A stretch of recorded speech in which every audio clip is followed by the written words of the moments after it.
Olá, olá, seja todo mundo bem-vindo, seja todo mundo bem-vindo. É muito, muito legal ter vocês aqui novamente. Pessoal, e como sempre, eu começo aqui a nossa agenda de gravação, sempre agradecendo o nosso convidado, a nossa convidada, mais que nada pela agenda, pela disponibilidade, mas também pela generosidade para vir aqui bater um papo com a gente, contar um pouquinho da história e da sua trajetória. E hoje, então, a gente vai dar aqui as boas-vindas a Camila. Camila Girundi, bem-vinda, Camila. Obrigada pelo convite. É uma honra poder estar aqui com você. Não, não, não, não faça isso, porque eu não sei como agradecer a sua agenda louca aí, de bastante coisa pra gente fazer por aí. Nossa, de vez em quando eu costumo dizer assim, a gente demorou para bater a agenda, demorou para bater a agenda, mas esse aqui foi campeão, mais de ano, hein? Esse demorou um pouco, né? Enfim, as aventuras da É, vida estavam muito intensas. pois é, as aventuras da vida pessoal, da vida profissional, mudando de cidade, que sai de país, não sei quanto tempo você já tem aí, acho que não, É, três mas anos e tá, meio, mais ou menos, aqui em Curitiba. uau, mas nossa, tudo isso Sim. já, nem parece. Uhum. Já tô É. curitibana já. Que legal. Já tá curitibana, mas você é de BH mesmo? De Minas? De onde que você Sou é? de BH, falo mineirês fluente e tenho uma jornada muito aleatória, assim, né? De coisas legais que foram acontecendo na vida, mas já morei na Holanda, já morei na Costa Rica, viajando por quase todos os países da América Latina. Já morei na Inglaterra, então no Brasil Legal. também já morei em um monte de lugar. Então, é isso. A vida me levou É, para muitos lugares, mas o mineirês continua fluente. sempre, sempre. O pão de queijo com queijo, né? Porque em São Paulo a gente costuma dizer que pão de queijo não tem queijo, mas tudo bem. Nossa, e Exato. vamos contar um pouquinho da sua trajetória, vamos contar um pouquinho de como você chegou até aí, desses movimentos corporativos que você fez ao longo do caminho, que vai marcando a nossa vida pessoal também, além da nossa vida profissional. Muito, muito obrigado, Camila, por você estar aqui com a gente. E aí, eu começo sempre da seguinte maneira. Você lembra como a gente se conheceu? Eu lembro, pela primeira vez, assim, a gente se falou no telefone e depois na minha jornada ali durante a Craft Heinz, a Diana apresentou a gente pessoalmente um dia que eu estava de viagem no escritório de São Paulo, porque nessa época eu trabalhava já na Costa Rica, né? E aí a gente se conheceu e foi muito legal e a gente fechou um projeto que eu acho incrível e que eu acho que mudou a vida de muita gente, né? Inclusive a minha, né? Então acho que foi muito legal. Que legal. A minha também. Foi uma abertura muito bacana ali. Eu acho que a gente se conectou rapidamente, e aí agradecendo, né, a Diana aí por ter feito essa ponte. E eu me lembro desse. Olha que eu tenho memória curta, viu? Vou te contar, menina. Aqui a gente tem organização, não memória, né? Exato. Eu também sou assim. Mas eu me lembro desse dia no escritório lá em Alphaville, né? Uhum. E a Diana apresentando a gente, e você estava de visita aqui no Brasil, né? Já como diretora de People lá da Kraft Heinz na Costa Rica, né? Isso aí. E com um super desafio com a liderança lá, né? Na época, uma operação que crescia muito, né? Cresceu 5 vezes em tamanho, teve a fusão com a Kraft, então tinha uma diversidade cultural muito grande, porque eram muitos países, né? Era muita gente de É, muitas nacionalidades. Tinha um contato com muita gente, né? De muitas nacionalidades também. Então, tinha um desafio muito forte ali de melhorar a comunicação entre a gente, de formação de liderança, né? Porque era um time que estava crescendo muito. Então, é, né, tinha toda aquela dor do crescimento exponencial já ali, né? Então, foi muito é. legal o trabalho que você conseguiu fazer lá e ajudar a gente, porque, de fato, ajudou muito a operação, né? A de se desenvolver e É, a crescer. que legal, que legal. Eu fui muitas vezes para Costa Rica para ajudar lá o programa de desenvolvimento de liderança. Depois a gente foi bastante para Miami também, né? Com o Uhum, time da deve alta ter. liderança. É, eu me Uhum. lembro. Que gostoso, que gostoso. Eu tenho boas lembranças. E essa porta que você me abriu também me conectou com a Kraft Heinz México, né? Sim, Foi muito sim. legal também.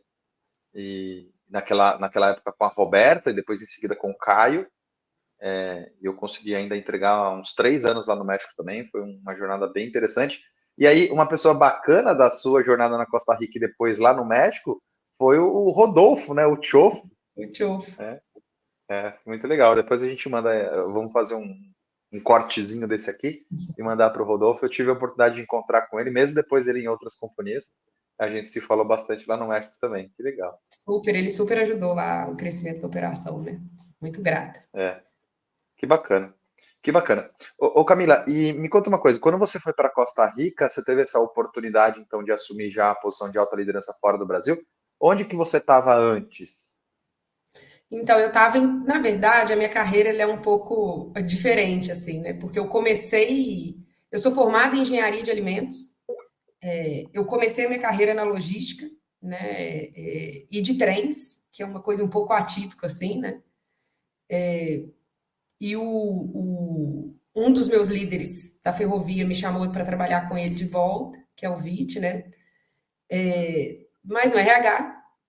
E eu topei o desafio. E foi, eu acho que a maior escolha, a melhor escolha que eu fiz na minha vida e na minha carreira, porque de fato eu descobri a minha paixão. Eu achei que eu fosse uma garota da logística, de dados, mas de fato eu sou uma pessoa de gente mesmo, de RH.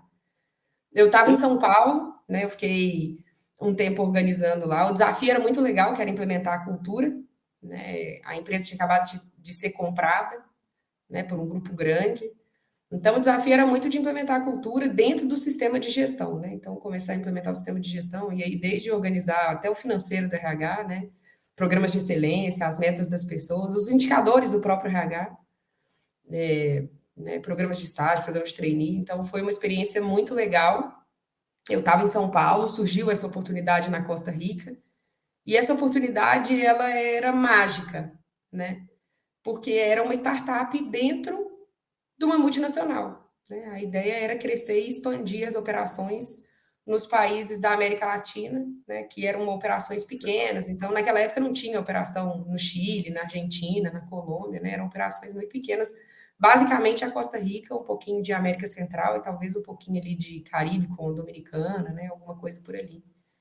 Então, era uma operação que chamava Other Latin America Markets, e o desafio era transformar essa operação em uma coisa grande e rentável, né? Que foi o que a gente fez nesse período aí de quase 5 anos que eu fiquei nessa operação, né? Depois, pela própria Kraft Heinz, eu ainda fui para a Inglaterra, né? Mas uma experiência incrível, essa de crescimento, né? De viver esse crescimento intenso, rentável, que é uma coisa, né, difícil crescer, É, o tanto que cresceu lá 5 vezes em venda, né? Chegou a ser 50% do faturamento da América Latina, essa operação, com 60% do EBITDA, né? que bacana.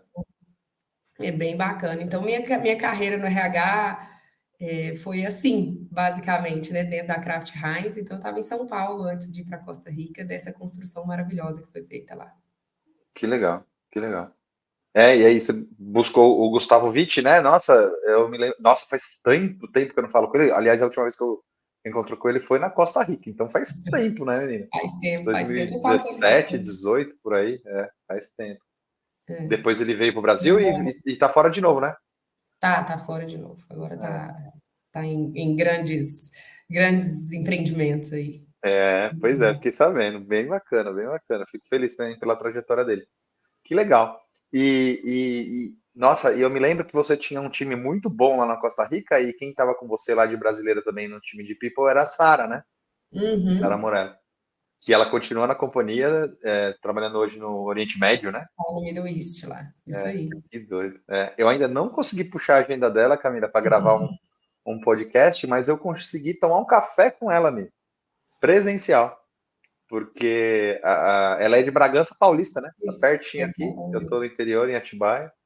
Foi muito bacana, a gente se reviu agora no começo do ano também. Uma agenda Né, ela é bastante puxada. incrível. Uhum. Que legal. E aí, nesse momento, então, depois da Costa Rica e Inglaterra, e aí você voltou para o Brasil no começo da pandemia? Já tinha começado, já estava ali na primeira barrigada da pandemia, né? Quando eu fui para a Inglaterra, eu fui para tocar novamente essa parte mais de gestão aí do RH, né? Programas de excelência e tal. E só que desde que meu filho nasceu, porque coincidiu muito, né? Meu filho nasceu em 19, no início de 19. Eu me mudei com criança pequena para a Inglaterra, tudo. Só que desde que meu filho nasceu, eu já estava com essa vontade de voltar para o Brasil, né? Por questões familiares, né? Enfim, já estava fazendo um plano, vamos falar assim, de médio prazo para voltar. Aham. Só que veio o Covid, né? E acabou acelerando um pouco as coisas em 2020. Eu fiquei bem apegada a esse tema de família mesmo. Uhum. Então, eu abri algumas conversas aqui no Brasil e eu acabei indo para Madeira Madeira, que é uma scale-up, né, de e-commerce e varejo. E eu queria muito aprender esse mundo tech, então casou muito, né, o propósito da empresa com o momento que estava vivendo, né. Então eu me mudei para Curitiba em abril de 2021, né, eu comecei lá um pouco antes, eu comecei ainda estava na Inglaterra, Tá, e lá foi um desafio muito legal de startup, porque o que eu tinha vivido de startup numa multinacional, você tem um ambiente um pouco mais controlado, né? Apesar de ter tido muita autonomia, né? Porque ainda a estrutura matricial não era uma coisa assim tão forte, né? Ela começou a ficar muito forte quando eu fui para a Inglaterra, até. tá.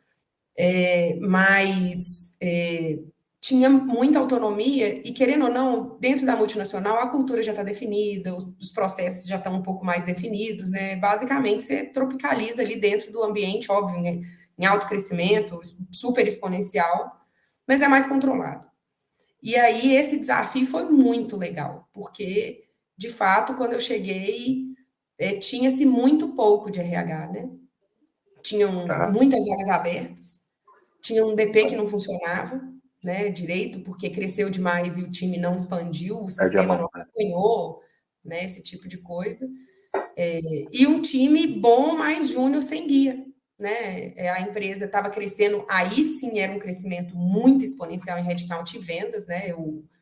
Acho que o Covid também deu uma ajudada nessas empresas, né, de tecnologia ali, né? E, e aí era um desafio de construir de fato do zero um RH, né? Todos os É. processos, né? Desde avaliação de pessoas, estratégia de compensation, people analytics, rotinas, rituais, treinamento e desenvolvimento, né? Tudo, né? Só para você ter um pouco um exemplo assim para tangibilizar o Por momento favor. quando eu perguntei em janeiro de 2021 qual era o headcount da empresa. E a resposta para mim foi: nossa, não sei, tem que esperar fechar a folha. Então, até para descobrir, né, os indicadores de gente para entender qual era o problema e quais os processos a gente precisava fazer primeiro, né, para priorizar, era um desafio. É, Então, já nessa época estava com 1.300 pessoas, bastante. e quando a gente conseguiu tomar a rédea das vagas, já tinham 965 vagas abertas, né? Demorou um Que é pouquinho. isso?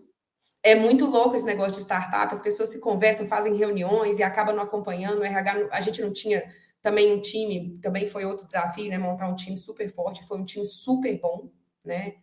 Que consegui montar ali, né? Respeito muito todas as pessoas que trabalharam ali comigo.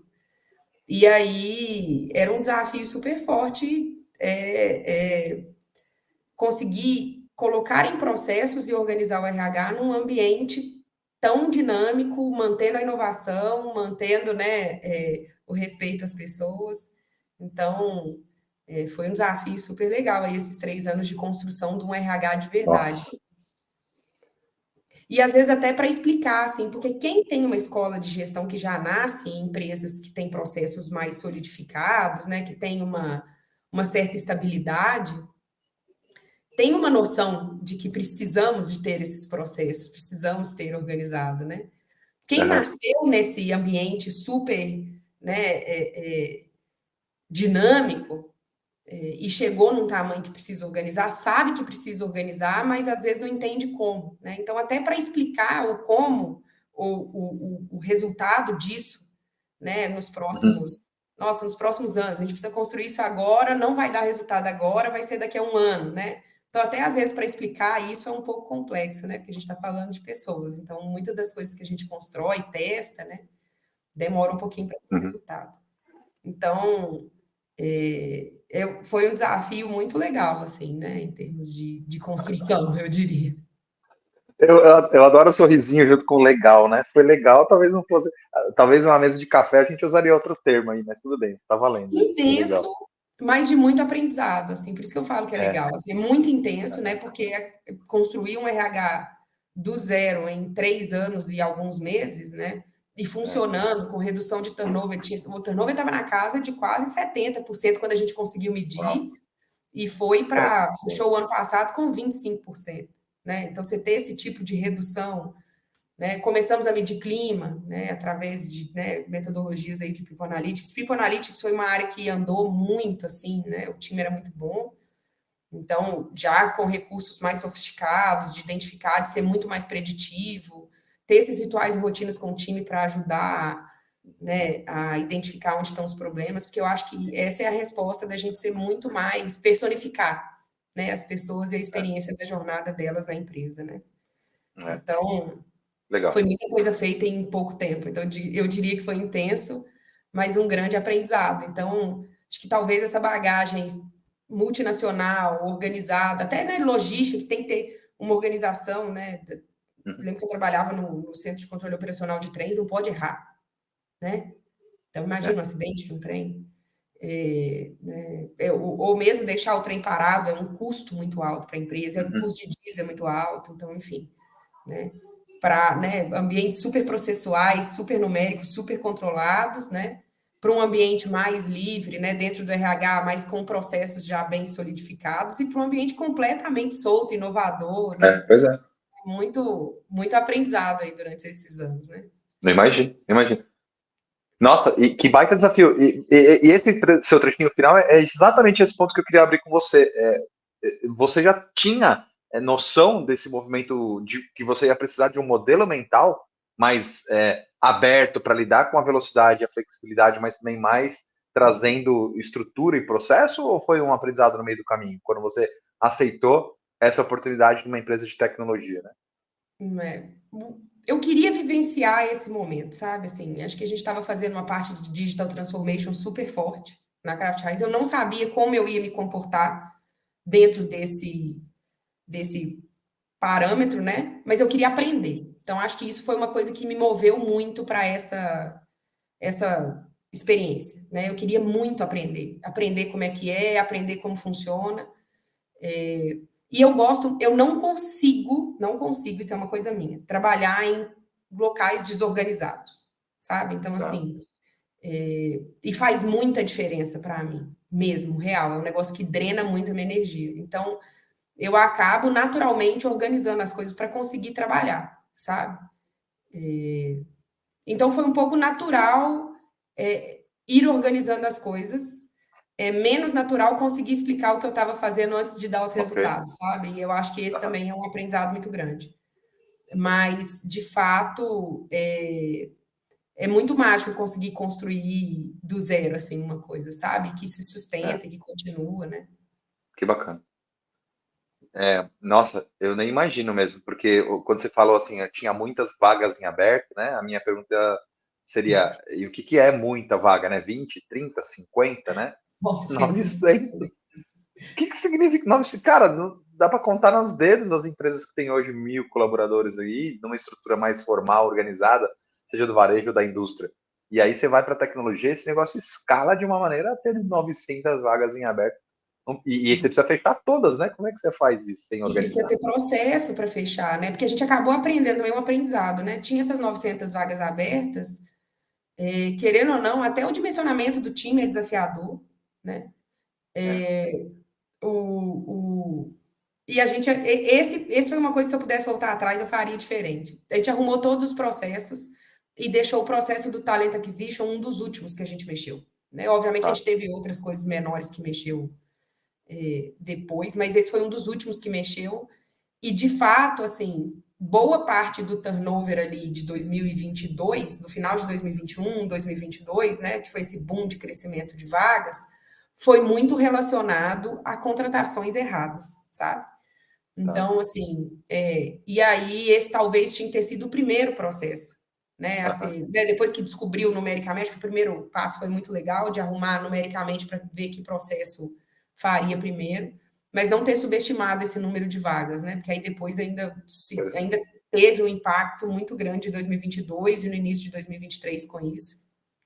Só que foi bom também, porque a gente fez um processo de releitura da cultura muito forte e colocou o processo relacionado à cultura, né? Então, a É, é. assertividade da contratação.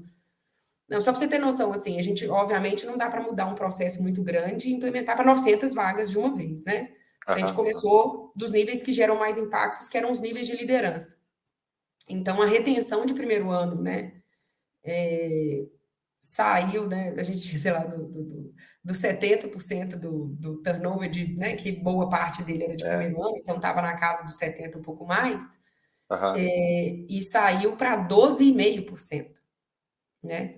E o turnover dos 12 meses, implementando o processo, óbvio, testou, ainda tivemos alguns erros, boa parte desses 12% foram as primeiras contratações que ainda estava aprendendo o processo, mas é muito claro, assim, né, os ganhos, sabe? E as pessoas também que entraram através desses processos, elas tiveram um onboarding melhor, e se adequaram muito mais. Eu acho que elas são muito mais felizes hoje trabalhando, porque ficou muito claro para elas a cultura da empresa, até no próprio processo, sabe? E até a experiência Claro, da bom. pessoa candidata, tanto de quem entrou, quanto de quem não entrou, né? Que né, eventualmente não deu Aham. muito certo, porque não tinha muito a ver com a cultura.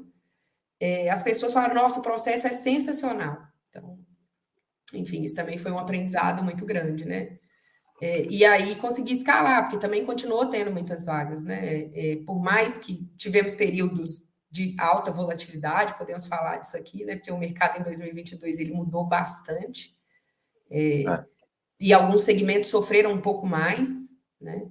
Mas mesmo assim ainda o número de vagas era relevante, né? É. E acho que mudou, né? Mudou. A gente falou aqui em outro episódio sobre esse movimento das startups de ter o cash burn, né? Do movimento de quase dinheiro infinito. Sim. Vamos contratar 900 pessoas para depois estruturar e falar, calma, respira, né? Vamos buscar um pouco mais aí de fazer conta na ponta do lápis, buscar o retorno sobre o investimento, buscar ali o ponto de equilíbrio do negócio, porque realmente mudou o mundo, né? Né? Não foi E fácil. aí esse também foi outro desafio, né? Lidar com essa volatilidade, assim, acho que tinha isso, e aí não tem certo ou errado, tá? Acho que é aprendizado para todo lado, assim. Lidar com essa volatilidade, as startups acabam tendo um pouco mais de volatilidade, do tipo, deu certo, vamos investir nisso e colocar pessoa nisso, né? O que eu vejo nas empresas mais tradicionais, um pouco mais de parcimônia, não, beleza. Você tem que testar, tem que estar dando certo mesmo para você conseguir colocar uma pessoa para continuar aquele projeto, né? Aham. Mas isso, em 2022, eu acho que teve um movimento de mercado muito forte, né, de rentabilidade, e continua tendo, tá? Eu acho que isso é uma transformação cultural muito forte. Eu acho que os setores mais tradicionais, que já tinham um pouco mais de controle financeiro, vamos falar assim, acho que sofreram menos. Boa. Mas as scale-ups, acho que quem está muito no start, acho que ainda está muito no start, mas essas scale-ups, que são empresas mais ou menos, né, desse tamanho ali, sofreram bastante dessa mudança cultural muito forte de cash burn e crescimento a qualquer custo para tem que ser rentável, tem que gerar caixa, não vamos ter mais dinheiro, né? Tinha uma pessoa do board lá que falava muito com a gente, ó, agora cresceu, já está adolescente, já está na hora de sair de casa. Ele falava dessa forma. Aham. Então, que hora você vai sair de casa? Né? Não tem mais dinheiro. Então, quando a gente fala de empresa de tecnologia, boa parte dos custos acaba sendo a folha, né? Tá. Então, tem um desafio, né? Foi um desafio muito grande, pessoal, né? Também para mim, ajudar a empresa a organizar fazer uma estrutura organizacional que funcionasse para esse novo modelo né, de crescimento de rentabilidade, né? É. Acho que talvez eu tenha dado um pouco de sorte, porque acaba que o varejo, por natureza, ele é um pouco mais, vamos dizer assim, do controle financeiro um pouco maior, né? Porque o varejo, as margens são muito pequenas, né, em geral, mas de fato foi um desafio muito grande aí e bem extenuante, né? De conseguir ter a melhor estrutura, respeitando as pessoas, né? Respeitando o momento de mercado, respeitando o É. conselho. Então, é um É. stick e puxa muito forte, assim, né? Boa. Para conseguir colocar tudo em pé, né? É. Não teve fechamento de Imagina. loja, fechamento de centro de distribuição, teve saída de pessoas, né? Acho que várias empresas passaram por isso, foi uma realidade muito forte, muito dura de 2022, né? Foi. A gente acompanhou por aqui. Muitos dos nossos clientes e muita gente do mercado mesmo, né? A gente acompanhando nas mídias o que vinha acontecendo, até para buscar esse movimento mais de eficiência e mais do retorno sobre investimento, e testando um pouquinho mais antes de sair investindo nos grandes projetos, né? As apostas foram diminuindo ali ao longo do caminho, né? Mas tem uma mudança cultural forte acontecendo, né? Aí não só, né? Eu acho que de todas as startups desse momento, né? Porque tem startups em vários momentos, né? Uhum. Mas de mudança cultural mesmo da cabeça do corpo executivo, né? De ter um pensamento mais de longo prazo, de ter um planejamento mais pragmático do que vai acontecer nos próximos 5 anos, porque eu vejo muito que muitas das empresas, não estou falando de onde eu estava, não, porque eu tenho, né, Uhum. um contato muito grande com várias dessas empresas, é que a visão, até a visão do ano seguinte, ela não era tão precisa, né? E hoje a necessidade é de ter uma visão de 3, 5 anos. Então, para quem tem dificuldade de ter a visão do próximo ano, né, muito precisa, que isso eu acho que no mercado tradicional é muito forte, a precisão é muito alta, né? Você ter esse planejamento de mais tempo é uma mudança cultural muito forte até da cabeça das pessoas que trabalham ali, né? Então, isso isso tem acontecido, né? Vem acontecendo de forma muito forte.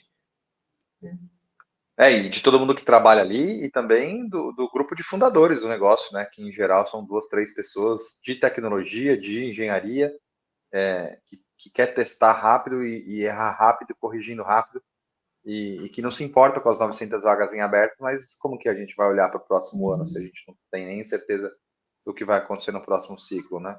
Eu imagino o desafio. E Eu como a imagino o gente desafio. mapeia em números esse sonho, né? Porque tem muita visão envolvida, né? Só Aham. que essa visão ela não é traqueada em números, né? Aham. Então, como que você faz, né, transforma essa visão, né, em números, em vendas, em crescimento, em atendimento ao cliente dos próximos 5 anos? Né? Eu acho que É, esse é o grande desafio de agora, né? é, E montando aquele passo a passo, ano a ano, de como chegar lá. Sem é, matar a inovação, sem matar a experiência do cliente, super né? Então, desafiador. tem ficado cada vez mais complexo, é uma mudança cultural de É. fato, né? E os elementos externos impactam, né? Então, você tem a questão geopolítica do mundo, a macroeconomia do local onde você atua, a própria tecnologia, né? O preço do dólar, o custo ali de tudo que você envolve na operação de tecnologia, aí no varejo do produto final, da logística, né? Eu imagino que é um custo Sim. considerável desse processo. E além disso, o sonho pode mudar, né? E aí, a aposta que você fez num caminho tem que ser revista. E o que a gente tem percebido é que muitos dos profissionais que trabalham nesse desenho do planejamento sofrem muito com essas mudanças de premissas, né? Ou do sonho futuro daquele time de pessoas que definem a estratégia do negócio. Às vezes eles mudam mesmo a estrutura, né? E começa tudo É. de novo. E quem não tem primeira, essa resiliência, mas também a flexibilidade de saber que a decisão da companhia é uma aposta no futuro e que a aposta pode mudar também, né? Sim. Fica É o mais natural da sutil. inovação, né? É, Existem erros, né? Quando você quer inovar, você está fazendo diferente, óbvio, vão ter muitos faz erros. parte do processo. Faz parte do processo. Então, é isso que eu estava dizendo. Acho que o grande desafio hoje é continuar inovando, Né? porém, de uma forma mais organizada, né? Eficiência. Né? Mas é isso aí. É o Né? grande dilema. É. Não, e tem erro de execução também, mas tem as mudanças de escolhas do futuro, né? Que talvez a gente vai ter desperdiçado aquele movimento de tempo e energia para pensar no como, e agora onde a gente quer chegar mudou, a gente vai ter que repensar tudo por aqui. Tem gente Exatamente. que quer largar o barco no meio do caminho porque mudou, mas vai mudar toda hora. Mudar toda hora talvez seja novo, né? É comum aqui, para não Eu falar novo acredito normal. que sim. O mudar toda hora talvez seja o novo, né? Essa adaptação que eu estava falando, muito forte, que eu sinto que a gente está vendo no mercado, né? É. Então, acho que as áreas, acho que tem nas empresas, né? Obviamente, boa parte dos negócios já são negócios usuais já, né? Ou business as usual, né? Então, essas áreas têm que ter um foco muito grande em organizar os processos, organizar como as coisas funcionam, ter as estruturas, né, organizacionais da forma que gere o melhor retorno possível, rituais e rotinas, essas áreas que são business as usual, que geralmente são o motor do dinheiro entrando, né, e do lucro. Então, essas áreas, elas têm que ter um tracking muito maior, rituais e rotinas, né? Tem aquela É, parte que geralmente quem é visionário, muito visionário que está olhando para frente, acha é, chato, né? é, Mas isso é crucial para o movimento de agora, né? E aí, essas áreas que são mais inovadoras, que olham novos negócios, que estão olhando para frente, essas tem que deixar é. como sempre foi, né? Nessa liberdade de criação, de errar, de acertar. Então, quando, né, principalmente, eu vou falar aqui visão RH, óbvio, né? Uhum. Mas, assim, até como líder, um líder do, né, do negócio, saber separar, né, o que precisa ter o tracking, que a estrutura organizacional tem que refletir essa parte mais de processo, de olhar número de rituais e rotinas, e o que não, né, ter esse discernimento muito forte, também vai ter grande valor, né, nesse processo de mudança muito forte, né, porque as áreas que são mais de negócio, as mudanças, elas deveriam ser menos intensas, sim acontecerem porque o mercado está evoluindo, porque as ferramentas estão evoluindo, porque tem É. sempre coisa nova acontecendo, mas menos intensa que uma área que inova, que erra, que abre o projeto A e não deu certo e vamos para o B e vamos para o C, porque tem que trazer revenue, tem que trazer Conviver com esses dois ações mundos né? é um desafio, né? Exatamente. É. Mas sabe que na sua forma de explicar me vem a referência de um livro brasileiro que eu adoro bastante, que é o Gestão do Amanhã. O Gestão da Manhã, cara, muito bacana, vale a pena aí a gente dar uma explorada. Para quem está ouvindo a gente, que eu posso colocar o link aqui embaixo. O Gestão da Manhã, ele traz a ideia de que as companhias que estão pensando no futuro precisam ter o motor um e o motor 2. E o motor Uhum. um é esse ponto que você traz, né? Tipo, aquilo que faz o dinheiro entrar, aquele que está rodando, que eu preciso buscar excelência operacional, a melhor estrutura para entregar aquilo que eu preciso capturar do cliente, trazendo valor para ele, para botar dinheiro para dentro. E ao mesmo tempo que eu preciso ter o motor 2. O motor 2 é esse movimento de inovar, de pensar no futuro, de você. Pode ser uma inovação de melhoria, mas pode ser aquela inovação de ruptura mesmo, que às vezes você tem até que matar parte do seu próprio mercado para você começar a criar um mercado novo. Enfim, aí o ponto que ele traz bacana, e aí é o José Salim Neto, que é maravilhoso, e o Sandro Magaldi, eles trazem a ideia de que se você tem uma posição de alta liderança cuidando desses dois motores, não vai dar bom. Porque um motor 2 exige gastar grana mesmo, cash burn, Exato. teste, É pós, outra cabeça, é são outra outros, cabeça. E assim, se são você concorrer por outras recurso, habilidades. E eu acho que né, até a nossa própria cabeça, quem funciona muito bem em um, não vai funcionar no outro. Assim, é é, difícil ter uma pessoa que é é difícil. ambidestro nesse nível, né? Outro conceito bacana que a gente tem tentado explorar aqui.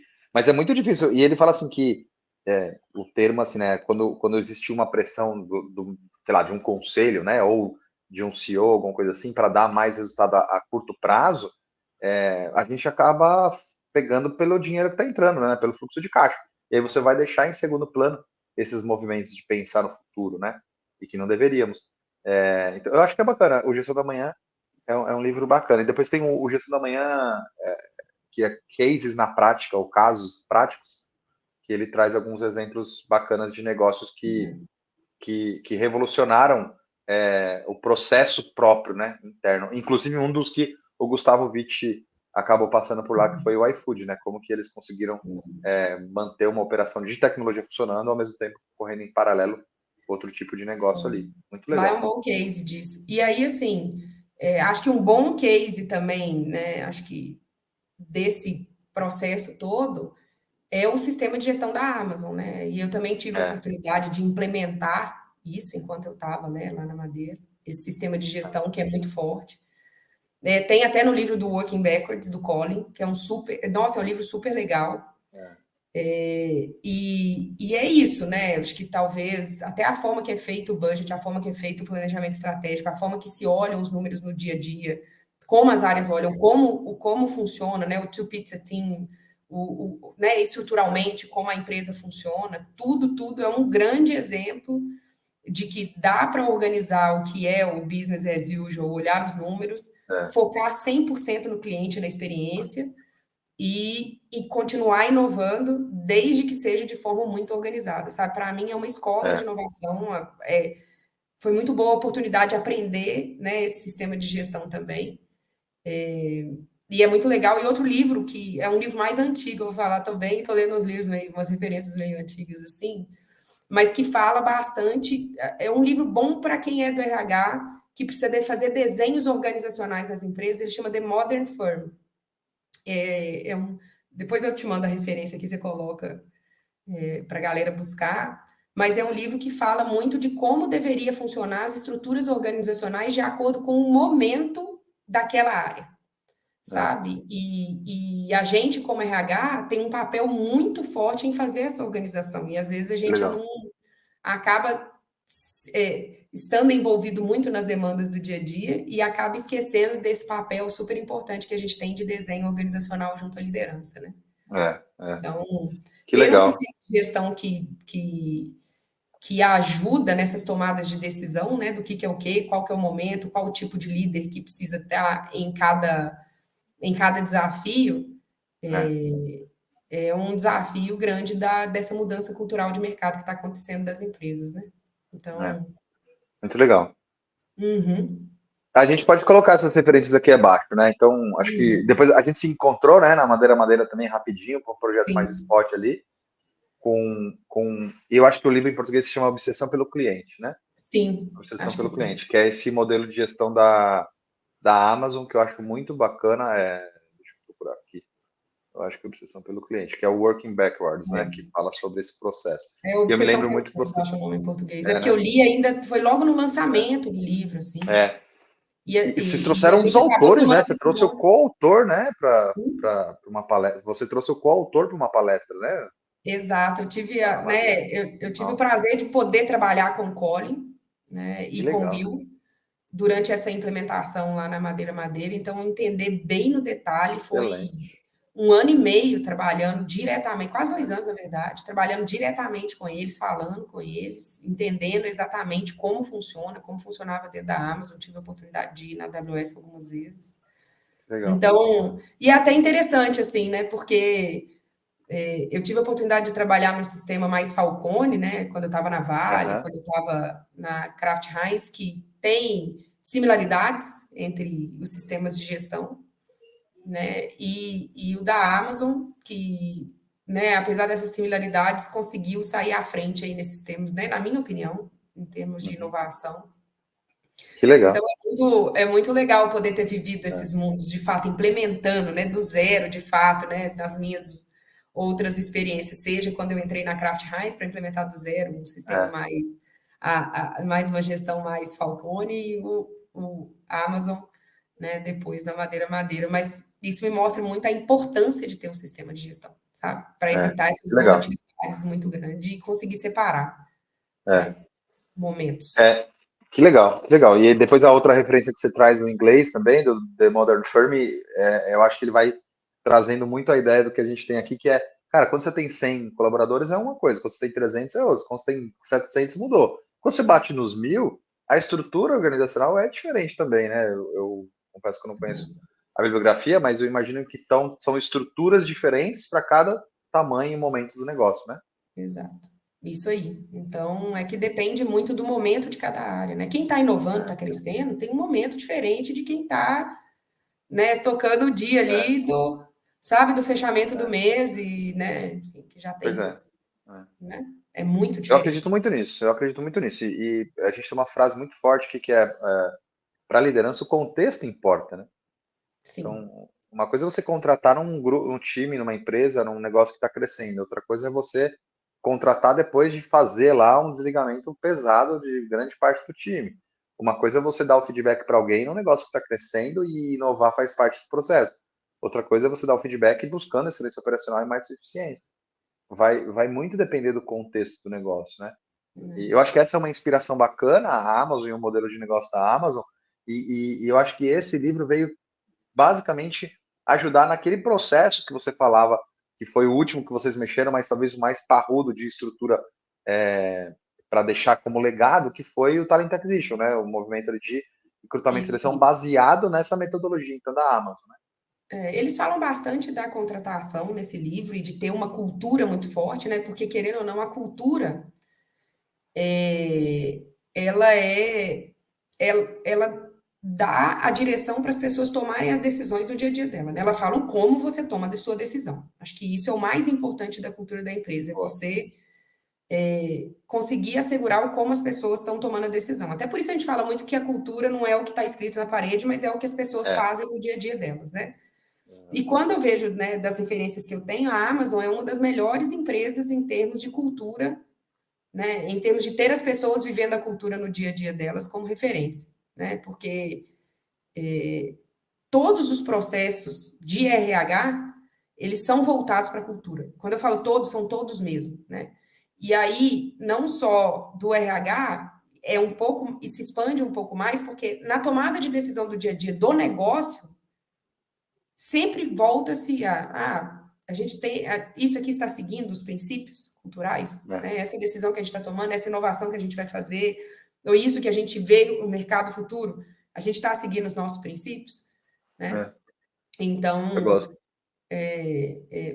e eu acho que isso ajuda muito, né? Essa gestão, porque quando você tem 1,5 milhão de pessoas, né? E pensa o tempo que a Amazon levou para ter 1,5 milhão, que eu acho muito pouco tempo, quando é Nossa, uma empresa dos anos é, 90, é no muita final dos gente, anos 90, chegar em 2020 com 1,5 milhão de pessoas no mundo inteiro, é né? muito. Todo, É, né? Deve ter todos os países, não sei, mas bastante, né? Nessa escala, é, não consegue mais ter uma tomada de decisão centralizada. Você tem que confiar que as pessoas estão tomando as decisões da melhor forma possível, né? Como se fosse o CEO da empresa.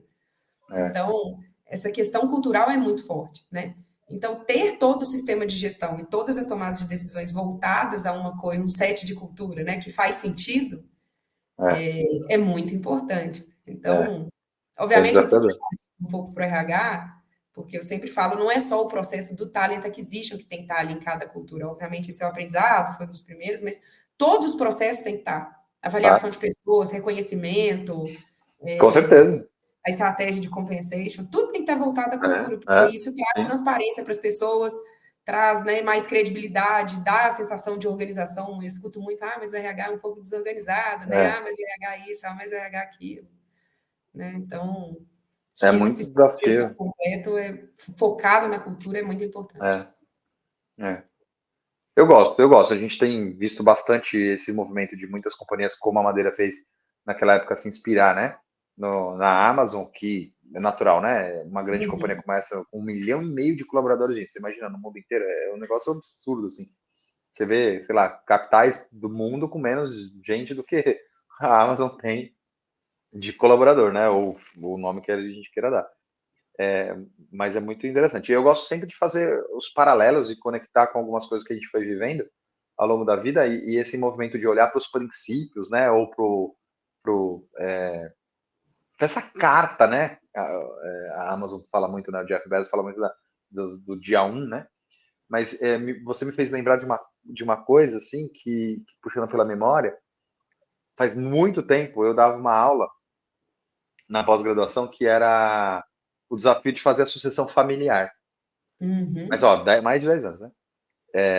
O desafio de fazer sucessão familiar em empresas já estruturadas, grandes, né? De bastante movimento financeiro e de gente. E uma das coisas que eu montei nessa aula foi comparar o processo de sucessão da família Matarazzo, né? Do qual aí a gente tem conhecimento e eu não tenho acesso nem aos ônus nem aos bônus, mas a gente conhece um pouco da história, né, da família, o quanto que não deu certo o processo de sucessão, porque ele colocou a aposta no filho mais velho, que vem a falecer em algum momento, e nenhum dos outros filhos tinha sido preparado ou pensado sequer, né, naquela posição. Então é uma análise assim zero risco, né? Versus a Votorantim, que tinha já naquele momento um movimento de quase que quarta geração comando na companhia e das escolhas que eles fizeram ao longo do caminho. E uma figura muito importante para mim era o Antônio Emílio de Moraes, foi paraninfo da minha graduação, no começo do século, né, lá na PUC em São Paulo. E aí a gente encontrou nas pesquisas para montar essa aula uma carta do senador da República lá na década de 50, que era o José Emílio de Moraes. E ele deixou uma carta então para os filhos, no qual o Antônio Emílio de Moraes incluído, e ele falava o seguinte: toda vez que vocês quiserem tomar decisão de um negócio, olhem para essa carta aqui. Cara, lá dos anos 50. E ele falava assim: nunca coloque mais de 50% do nosso capital em um negócio só. É um set de cultura, ó. Não dependa de governos federais, estaduais, municipais. Né? Amplie seu repertório. Uhum. Commodity sempre vai ser um negócio para a gente investir. Pode colocar a capital aqui, porque o negócio vai rodar. E aí ele falava do Brasil, né? E tinha mais 2 ou 3 indicadores que agora não vou lembrar aqui, mas até os anos 90, eles ainda usavam essa carta dos anos 50 como balizador desse movimento de cultura. Cara, e a companhia era uma companhia gigantesca, né? E Olha tem aí uma os princípios de passagem, é liderança. muito legal, é uma carta, é um deck de cultura, cara. E aí a gente encontrou uma passagem, Camila, que esse cara aí, que foi senador da República, o pai da Antônio Emílio de Moraes, vai bater um papo com o Conde Francisco Matarazzo e fala assim: Conde, me conta, como é que você conseguiu ter um negócio desse tamanho? Tipo, se inspirando no cara que anos depois vem a quebrar, sabe? Cara, eu acho isso fantástico. E esses movimentos de deck de cultura, eles sim definem a forma como a gente toma a decisão aqui. Que legal, Exato, isso é transformacional para uma empresa, né? Você né? conseguir fazer isso de forma coerente, né? Que todo mundo É, viva isso e toma decisão de todos os níveis da empresa. Então, essa é, coerência entre os processos é muito importante, né? Eu falo bastante de processo aqui e de cultura e de ter as coisas organizadas, porque eu acho que essa é a melhor forma para a gente respeitar as pessoas, né? As vidas que trabalham nas empresas, né? Porque aí você tem legal. transparência do que acontece, as pessoas têm aquela transparência do que se espera delas, do que é esperado, o que é É, esperado de como elas tomam as decisões, do que elas têm que fazer, né? Isso eu acho que é muito importante a gente como, né, como pessoa colaboradora de uma empresa, é o que a gente espera, né? De ter essa é, clareza, né, na sim. tomada de decisão, de ter essa clareza de se eu tomar as decisões corretas, o que vai acontecer comigo, né? Exato, exato. Que legal. Tanto por onde eu me pauto aqui nas minhas decisões e como eu serei avaliado por meio das decisões que eu tomo pautada nisso aqui, né? Exato. Eu Então, se você gosto. está tomando Que legal. suas decisões baseadas nisso, está no caminho correto. Então, não precisa se É, preocupar, né? é. Ai, que legal. Nossa, Camila, bela aula. E, bom, tá bom. E agora, Camila? Para onde você vai? O que você está pretendendo fazer aí da vida? Então, eu tenho umas ideias, eu tinha umas ideias na minha cabeça muito fortes, assim, com relação a poder passar esse conhecimento de RH para as pessoas, sabe? Eu acho que eu tive a oportunidade, eu sei, eu leio bastante, eu sei esse negócio enfim, de sorte e tal. Eu acredito muito em sorte, então eu tive boas oportunidades, tive sorte de ter pessoas na minha vida que estavam ali no momento certo. Então eu pude ter vivências muito únicas, né, dentro do RH. E aí eu sempre tive a ideia de poder passar isso para mais pessoas, né? Eu fiz uma jornada de autoconhecimento por um bom tempo, eu faço ainda, né? Faço terapia, tive coach durante muitos anos, tá? E eu descobri que o meu propósito na vida é ajudar as pessoas a ter resultados extraordinários, sabe? E Legal. eu sempre tenho isso na cabeça em tudo que eu faço, né? Já tem bastante tempo, né? Até desde quando eu migrei para o RH, que eu fiquei muito na dúvida, acho que isso foi o ponto crucial que me fez fazer essa virada e que me faz acordar todos os dias de manhã. Então, eu já tinha uma ideia na cabeça de como que eu posso passar esse conhecimento para mais empresas, para mais gente, né? Como que a gente pode organizar processos dentro das empresas e impactar mais vidas, né? Legal. Então, eu estou num projeto de montar aí um negócio próprio com, né, com consultorias para empresas, para profissionais de RH. Então, já em breve teremos o lançamento aí. Acho que quando sair o podcast, provavelmente já vai ter as páginas, né? LinkedIn, Instagram, então eu te mando os contatos para Que você colocar. legal. e Matarazzo. Com certeza. Mas eu estou apostando bastante nesse projeto para que eu possa causar impacto, sabe, em mais vidas, Super. assim.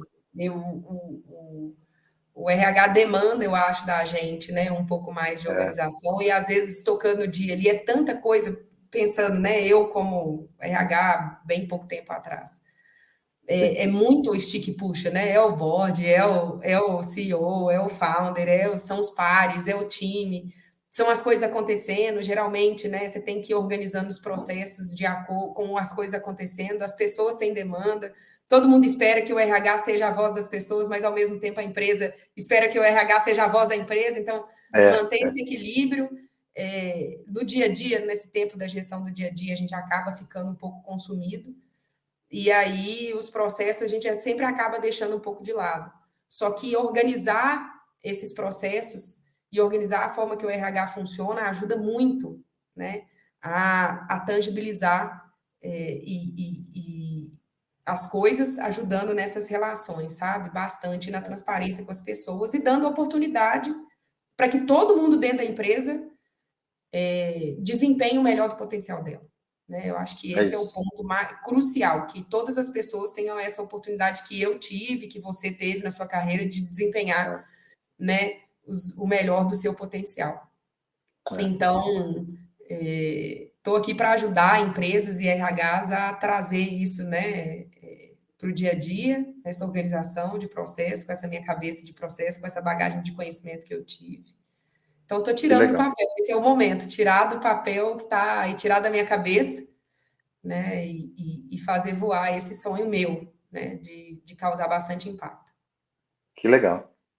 Ah, eu fico muito feliz, fico muito feliz. Eu acho que você tem todas as competências técnicas e conectada com esse seu propósito de ajudar as pessoas, as organizações. Eu entendo que nessa posição de consultoria, você consegue atingir um universo muito maior daquilo que você conseguiria fazer dentro de um negócio somente, né? Acho que é teste, acho que você pode ir com Eu posso errar toda. também, eu estou aberta a errar Pode. também. Pode ser que não dê certo e, enfim, eu volte daqui a pouco para o mercado, mas E eu não estou tem problema apostando nenhum.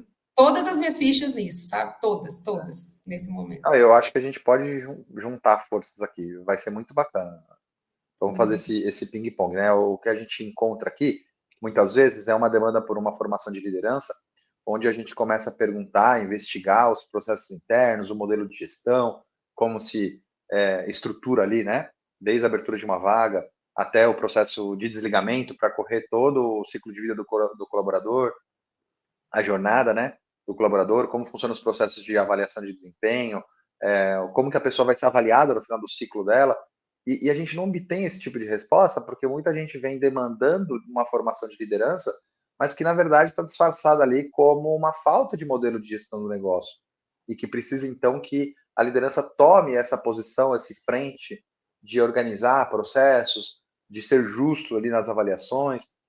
E é muito difícil a gente fazer isso com um grupo de 20, 30 líderes de um negócio que ainda não tem o seu deck de cultura muito estruturado, o seu modelo de gestão bem organizado. Então, muitas vezes a gente declina de projetos de liderança dizendo, olha, não é liderança que você precisa trabalhar agora, você precisa trabalhar nos processos internos ali, para que a liderança consiga descobrir quais são as restrições e quais são os guides ali para que ela possa performar direitinho, né?